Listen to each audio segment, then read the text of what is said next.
বন্ধুরা, আজকের ভিডিওতে বলবো প্রচণ্ড গরমে জবা গাছের পরিচর্যা। জবা গাছে এই সময় কোন ধরনের ঠান্ডা খাবার প্রয়োগ করতে হবে, যে ঠান্ডা খাবার জবা গাছের জন্য এই সময় অত্যন্ত প্রয়োজন।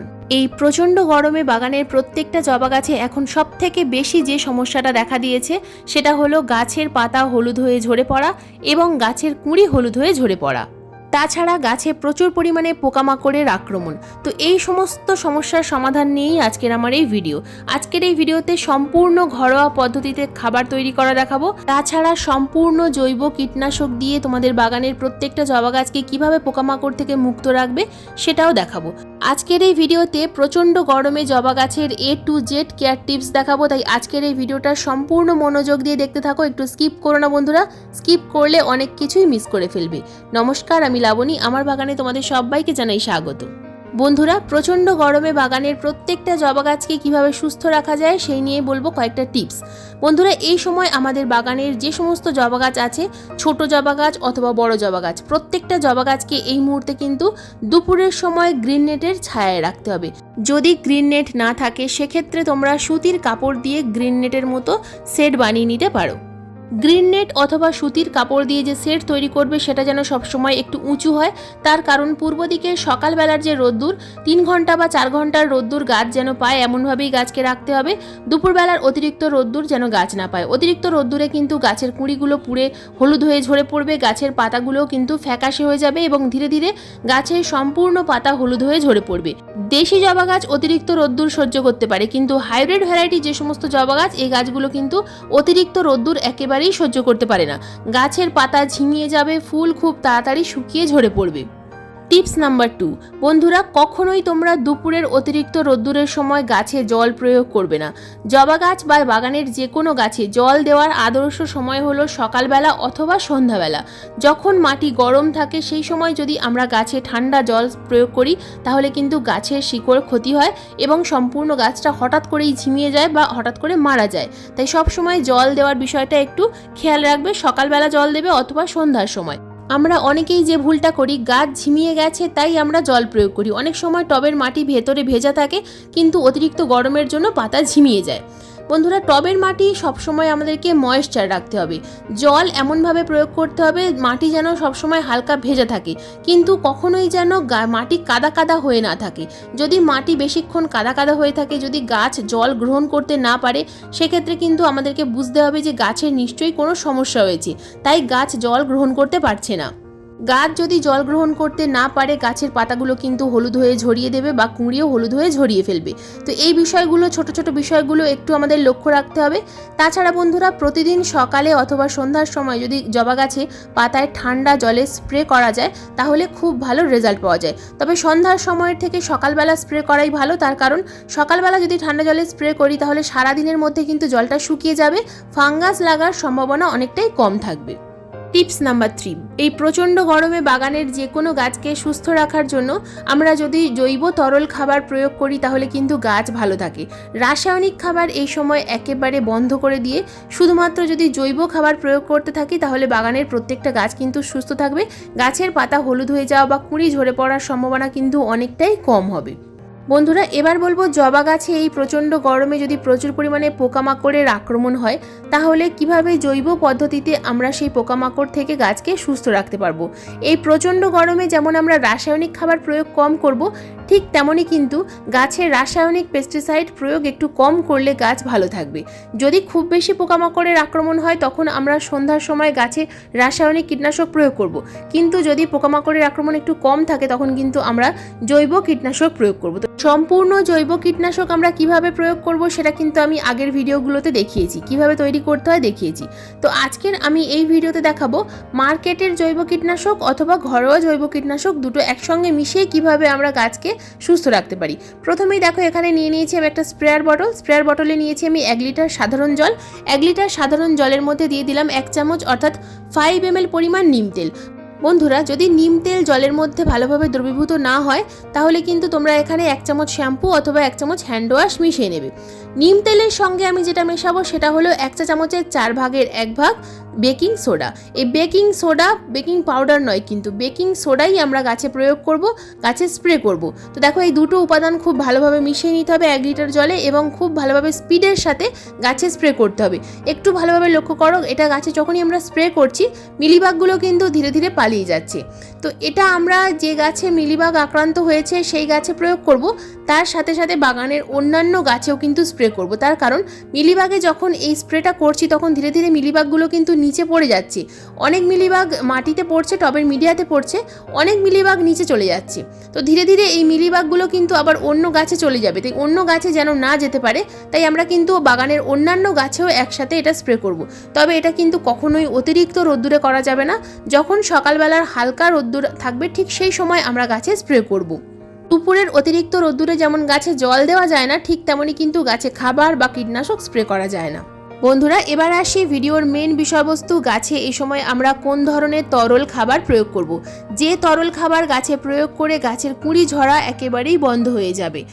তরল খাবার তৈরি করার জন্য প্রথমেই নিতে হবে আমাদের 2 লিটার সাধারণ জল। 2 লিটার সাধারণ জলের মধ্যে আমি এখানে নিয়েছি 4টে ঘুঁটে। গ্রাম বাংলায় এই ঘুঁটে খুব সহজেই পাওয়া যায়।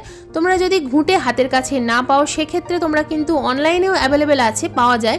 তবে ঘুঁটের পরিবর্তে তোমরা এখানে 250 গ্রাম গোবর সার অথবা 250 গ্রাম ভার্মি কম্পোস্ট নিয়ে নিতে পারো। তো এই 4টে ঘুঁটের ওজন 250 গ্রাম। তো 250 গ্রাম গোবর সার অথবা 250 গ্রাম ভার্মি কম্পোস্ট নিয়ে নেবে ঘুঁটের পরিবর্তে। তো এই ঘুঁটে আমি 48 ঘন্টা ভিজিয়ে রেখেছিলাম। 48 ঘন্টা ভেজানোর পর আমি কিন্তু দেখো এখান থেকে আমি 4টে ঘুঁটে তুলে নিলাম। তার কারণ এই ঘুঁটেগুলো আবারও আমি ভিজিয়ে দেবো, অথবা ঘুঁটে থেকে কিন্তু গোবর সারও তৈরি করে নেওয়া যাবে। 48 ঘন্টা ভিজিয়ে নেওয়ার পর এর মধ্যে কিন্তু আমি আরও কয়েকটা উপাদান মেশাবো। শুধুমাত্র ঘুঁটে ভেজানো জল দিলেই কিন্তু হবে না। তো এর মধ্যে পরবর্তী যে উপাদানটা আমি ভেজাবো সেটা হলো অ্যালোভেরা। বন্ধুরা, যদি তোমাদের হাতের কাছে অ্যালোভেরা থাকে অবশ্যই অ্যালোভেরা নেবে। যদি অ্যালোভেরা না থাকে অ্যালোভেরার পরিবর্তে কী নেবে সেটাও বলে দেবো। দেখো এখানে আমি নিয়ে নিচ্ছি অ্যালোভেরার 2-3টে পাতা। বন্ধুরা, অ্যালোভেরা হলো ন্যাচারাল কাটিং এড পাউডার। বন্ধুরা, যদি অ্যালোভেরা না থাকে তোমরা কিন্তু কাটিং এড পাউডার মিশিয়ে নিতে পারবে জলের মধ্যে। তো দেখো আমি অ্যালোভেরাগুলোকে ভালোভাবে টুকরো করে নিচ্ছি। অ্যালোভেরা টবের মাটিকে ঠান্ডা রাখার সাথে সাথে শিকড়কে মজবুত করবে, গাছের শিকড়ের বৃদ্ধি ঘটাবে। তো অ্যালোভেরা আমি খুব ভালোভাবে কয়েকটা টুকরো করে নিয়ে মিক্সার গ্রাইন্ডারে পেস্ট করে নেব। এরপর আমাদেরকে নিতে হবে পেঁয়াজের খোসা ভেজানো জল। বন্ধুরা, 1 লিটার জলের মধ্যে আমি 2 মুঠো পরিমাণ পেঁয়াজের খোসাকে ভিজিয়ে রেখেছিলাম। তো সেটা আমি কিন্তু একটা অন্য পাত্রের মধ্যে ছেঁকে নেব। যদি পেঁয়াজের খোসা তোমরা ইউজ করতে না চাও জবা গাছে, সেক্ষেত্রে কিন্তু এখানে পাকা কলার খোসাও ভিজিয়ে দিতে পারবে। তো পেঁয়াজের খোসা আমি নিয়েছি তার কারণ পেঁয়াজের খোসার মধ্যে যেমন পটাশিয়াম আছে ঠিক তেমনই আছে সালফার, ম্যাগনেসিয়াম, আয়রন। তো এই পেঁয়াজের খোসা কিন্তু আমাদের বাগানের যে কোনো গাছের জন্য দুর্দান্ত উপকারী। এর আগের ভিডিওতে আমি কিন্তু পেঁয়াজের খোসা সম্বন্ধে অনেক কিছু বিস্তারিত আলোচনা করেছি। যদি তোমরা সেই ভিডিওটা দেখে না থাকো তাহলে ভিডিওটা সম্পূর্ণ দেখে নেবে। তো দেখো আমি পেঁয়াজের খোসাটা ছেঁকে নিয়েছি। 1 লিটার জলের মধ্যে আমি যে অ্যালোভেরাটা পেস্ট করে রেখেছিলাম সেই অ্যালোভেরা পেস্টটাও কিন্তু এখানে মিশিয়ে নিলাম। তো এই যে ঘুঁটে ভেজানো জলের মধ্যে আমি এই দুটো উপাদান খুব ভালোভাবে মিশিয়ে নেব। তো এর মধ্যে কিন্তু আমি আরও 2টো উপাদান মেশাবো। তো টোটাল 3টে উপাদান খুব ভালোভাবে মিশিয়ে নেওয়ার পর এরপর যে উপাদানটা মেশাবো সেটা হলো কফি পাউডার। বন্ধুরা, তোমরা চাইলে কিন্তু গোবর সারের সঙ্গে অথবা পেঁয়াজের খোসার সঙ্গে চা পাতা 1 চামচ বা 2 চামচ পরিমাণ চা পাতাও ভিজিয়ে রাখতে পারো। আমি এখানে 1 চামচ পরিমাণ কফি পাউডার মিশিয়ে নিলাম।